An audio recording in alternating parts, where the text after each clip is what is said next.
This video will take you through the process of setting up your interactive notebook and field experience journal, as well as remind you of the expectations and how to navigate the notebook itself, because you'll need to revisit this each week as you add the weekly prompts and work to your notebook.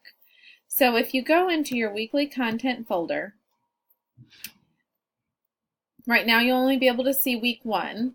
And so you will always go back into week 1 to access this copy of it. This is kind of like your original, your template. So each week you'll need to navigate back into week 1 to access this document so that you can copy and paste into your document. When you click on this, let's first take a look at what this says. So before you make a copy of this notebook, be sure that you've watched the video prior so that you know the expectations. So that is, we talked about it a little bit in the first video and then this video in particular. So make sure you've seen this video before you start to navigate into creating your own notebook and journal. Remember that you are making a copy. Do not make any edits to the original file. And then remember that you need to share it with me at this particular email address, because that puts it right into my Google Drive.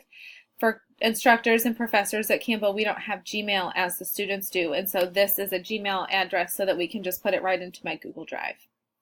All right, so again, when you click on that link, it's going to take you into this. And this is going to be your 435 Field Experience Journal. And let me see if I can't. It's not going to show because it's not in the screen view. That's okay. So when you come to this, the title of it, which is up here in the corner, but you're not able to see it because it's not within the screenshot of the video that we're recording, but it's called Education, the same thing it says here. Education 435 Interactive Notebook, Field Experience Journal, make a copy. So that is the same thing that this document is entitled. So if you look at it, here's your cover page. All you really need to do first is make sure that you put your name here, so that actually before you do that, let me apologize. Go up here to File. So I know you can't see it, but you'll see the drop down. So when you click on File, you're going to make a copy, and then it's going to come up here and ask you what you want to name it. So my suggestion to you when you name it is that you take out this make a copy and then take out this initial part, and you're going to put your name here. So I would put Turner, Education 435, blah, blah, blah, blah, blah, Notebook Journal. You pick where in your Google Drive you want it to be, and then you're going to press OK, and it will create a copy of it in your Google Drive. So that is just creating your copy. So before you put your name on it, before you edit anything, you need to make sure that you're making a copy of it. Now once you do that, you have to share it with me. And so to share it, up here in this top right corner of your screen, and again you can't see it, my apologies, it's not in the window, but you'll see the pop-up that comes with it. So when you click on the blue share button, this is where you're going to add that email address. So I would like for you to go ahead and make it so that I can edit, because what will happen is I'll type in feedback and comments in your notebook each week, so that that's kind of our back and forth communication. So change that to can edit, and then here you're going to put my email address, and then this pencil means it is edit. And then you can type in a note or a message if you need to. And then you send it, and it sends me an email, and it adds this to my Google Drive. So then we share it. So then each week when you're adding information to it, you don't have to send me a new copy or email me that it's been updated, because it will just automatically update in my Google Drive. So once you have made the copy through this file drop-down process, and once you have shared through this share adding my email address process, then you will have your copy of the notebook. Once you have your copy of the notebook, now you're going to come in here and put your name. So that's all you have to do on the first page. It's already set up for you. So an interactive notebook is a format that typically in a face-to-face class, it's something that you are adding kind of manipulative type things, graphic organizers or pictures or things like that, foldable documents and organizers. So because you're interacting with the notebook and you're creating the format of it for what is required of that course. So this is not as three-dimensional, obviously, because we're doing it electronically, but it is interactive in that you and I will interact and collaborate as we go through this course. So a table of contents is kind of the first essential piece of an interactive notebook because we need to know what we're putting in it. Traditionally, as a classroom teacher, when you're building your interactive notebook, you are adding pieces or new elements to your table of contents as you go. So the table of contents would be blank, and then as you go in, you're going to be adding all of the new information. Page numbers are important because you want to have this operate and function as a true table of contents so that if I ask you to go to your problem-based task for week 2, you know that that's going to be on page 8 or whatever page number we have here. So I don't have any page numbers in there because it really depends on how much you're going to be adding, and so you will have to update the page numbers accordingly. And then as I said in the previous video, each element of your interactive notebook is worth 5 points. And so that grade will be entered here as I check your notebooks each Monday. So week 1 is here in the grade out boxes. So week 1 information is what you'll have to complete. Then we go into week 2, week 3, week 4, 5, 6, 7, and 8.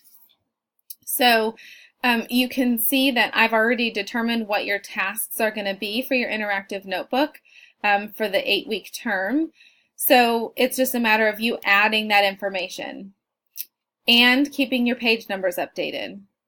Now, I will also say that as you continue to scroll down, so notice we have our page numbers started here. So your page numbers are already formatted in. It's just a matter of you going back up to your table of contents and adding it.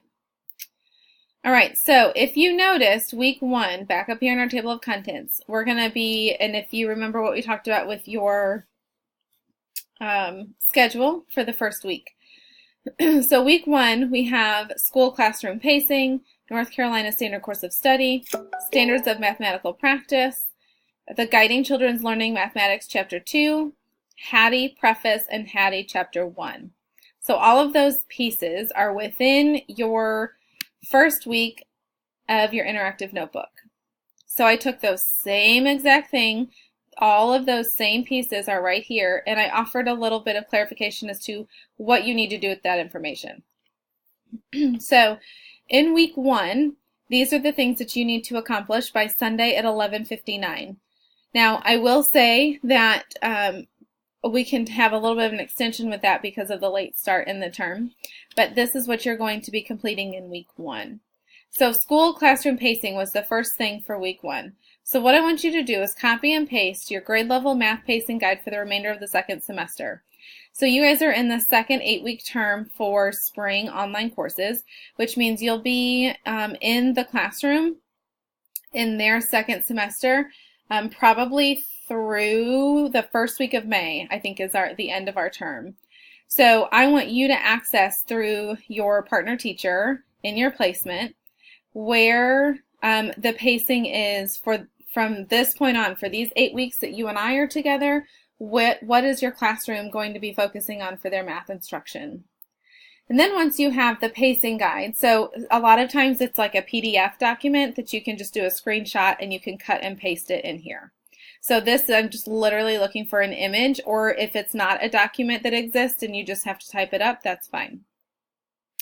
Then once you know that information, where your classroom's going to be going planning and pacing wise with math, I want you to dig into the North Carolina Standard Course of Study that's relevant for those topics in your pacing guide. So if you're working on fractions, then you're going to pull out the standards from the Standard Course of Study that are relevant to fractions for the 2 weeks that you're working on fractions or however long it's going to be. So any standard or content that's referenced up here in your pacing guide, I want your connecting standards to support that content to be listed right here. You can cut and paste them. Remember that you have the resource within your week 1 content folder of the standard course of study.